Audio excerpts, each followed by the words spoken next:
Madame, Monsieur, bonsoir. La Seychelles Broadcasting Corporation, la SBC, a annoncé les dates qu'elle propose pour les débats en direct dans le cadre de l'élection présidentielle qui se tiendra aux Seychelles le 27 septembre l'année prochaine. Et pour la première fois, la SBC introduira un débat pour les candidats du poste de vice-président qui sera également diffusé en direct sur la SBC. Le 11e amendement à la Constitution, approuvé par l'Assemblée nationale, stipule que les élections présidentielles auront lieu 5 semaines avant la fin du mandat d'un président. Et pour les élections de l'année prochaine, la date est fixée au 27 septembre. La SBC alors propose 2 tours de débat présidentiel et un débat pour les candidats au poste de vice-président. Le premier tour du débat présidentiel a été programmé pour le vendredi 5 septembre de l'année prochaine, alors que le deuxième tour du débat présidentiel a été fixé à 2 semaines plus tard, soit le 19 septembre de l'année prochaine.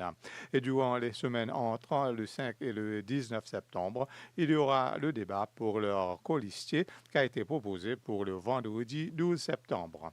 La SBC enverra des invitations à tous les candidats à la présidence et à la vice-présidence après le jour de la nomination l'année prochaine. Elle ajoute que les débats permettraient aux candidats de présenter leur politique, stratégie et défis afin que les électeurs soient mieux informés sur ces politiques, stratégies et défis.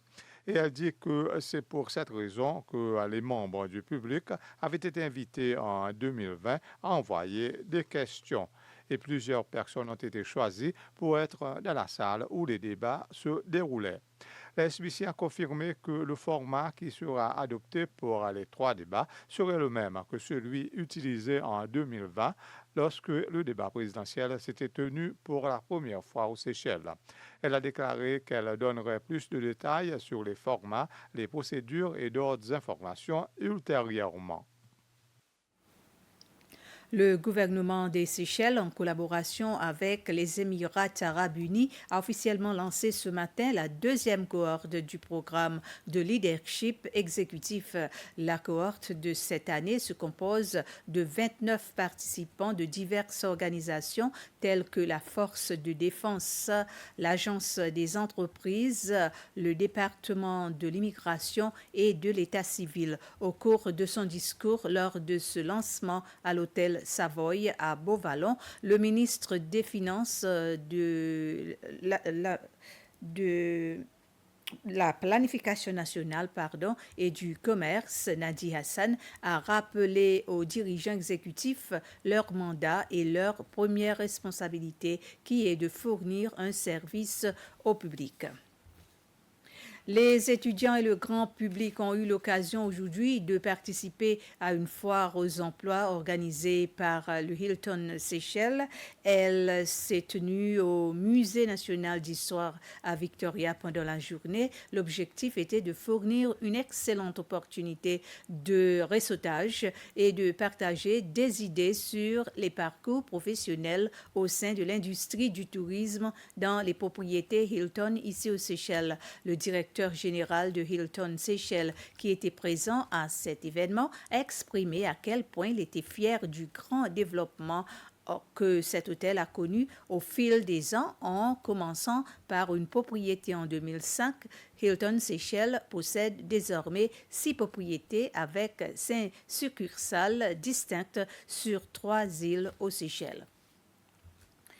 Les personnes qui travaillent déjà à bord des bateaux de pêche, les nouveaux observateurs sur ces bateaux qui pêchent dans les eaux des Seychelles sont en train d'approfondir leurs connaissances sur leurs méthodes de travail. C'est grâce à des sessions de formation qui se déroulent à l'autorité des pêches, la SFE, et le facilitateur de ces formations est un biologiste de la SFE. Le ministre de la Pêche et de l'Économie, Bleu Jean-François Ferrari, a rencontré les participants qui viennent de l'Académie maritime des Seychelles et de l'Université des Seychelles, entre autres.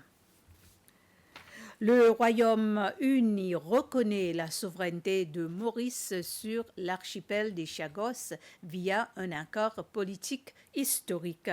C'est ce qu'a déclaré le gouvernement britannique dans un communiqué conjoint ce jeudi. Ce même texte affirme par ailleurs que les deux parties se sont accordées pour que le Royaume-Uni conserve sa base militaire partagée avec les États-Unis au terme d'un accord avec l'État mauricien, et ce afin d'assurer le fonctionnement à long terme sûr et efficace de la base existence de Diego Garcia qui joue un rôle vital dans la sécurité régionale et mondiale.